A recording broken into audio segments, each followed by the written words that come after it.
1981 সালের 30 মে গভীর রাতে একদল বিপদগামী সেনা কর্মকর্তা চট্টগ্রাম সার্কিট হাউসে হামলা চালিয়ে তৎকালীন রাষ্ট্রপতি জিয়াউর রহমানকে হত্যা করে। হত্যাকাণ্ডের সামরিক তদন্তের পর দীর্ঘ বিচারিক প্রক্রিয়ায় যে 13 জন সেনা কর্মকর্তাকে সর্বোচ্চ শাস্তি দেওয়া হয়েছিল, মোজাফফর হোসেন ছিলেন তাদের মধ্যে অন্যতম।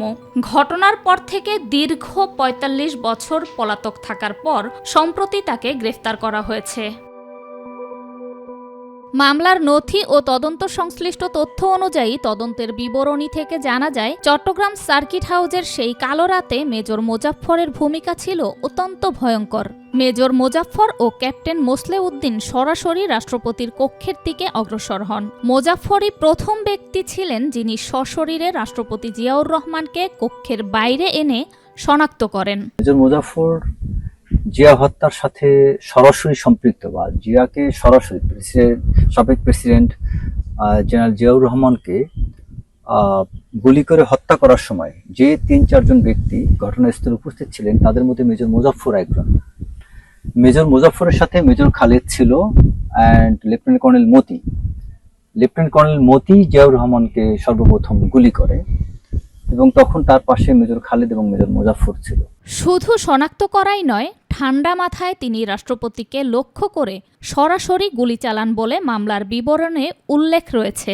হত্যাকাণ্ড নিশ্চিত করার পরপরই মোজাফফর চট্টগ্রাম সেনানিবাসের 24 পদাতিক ডিভিশনের মেজর জেনারেল আবুল মঞ্জুরকে ফোনে ইংরেজিতে একটি ঐতিহাসিক বার্তা দেন, the president has been killed. কি ঘটেছিল সেদিন আসলে মানুষ তো জানতে চায়, সে ব্যাপারেও যদি তার থেকে কোনো তথ্য পাওয়া যায় বা কোনো নতুন সংবাদ পাওয়া যায়, সেটা তো আমাদের কাছে কাম্যই হবে।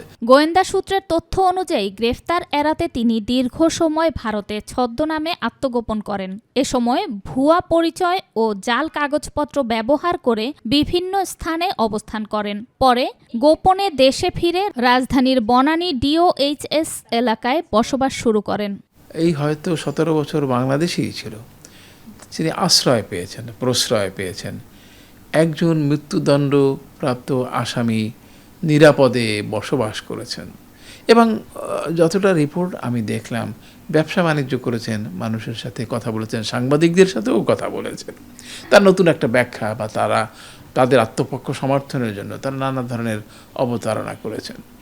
এটি আমাদের কাছে নতুন করে নতুন পর্যায়ে জিয়াউর রহমান মৃত্যুকে নিয়ে জিজ্ঞাসার সৃষ্টি করেছে। দেখা যাচ্ছে যে ভারত একটা চিরবৈরী বৈশ্বিক নীতি অবলম্বন করছে বাংলাদেশের প্রতি, যেটি অন্যায়, যেটি ভারতের মতো শক্ত গণতান্ত্রিক রাষ্ট্রের জন্য মানে সঠিক নয়। সম্প্রতি সুনির্দিষ্ট গোয়েন্দা তথ্যের ভিত্তিতে ঢাকা মহানগর গোয়েন্দা পুলিশ বনানী DOHS এলাকায় অভিযান চালিয়ে তাকে গ্রেফতার করে। পরে তাকে সেনাবাহিনীর হাতে হস্তান্তর করা হয়। শবনম অবনী, মাই টিভি, ঢাকা।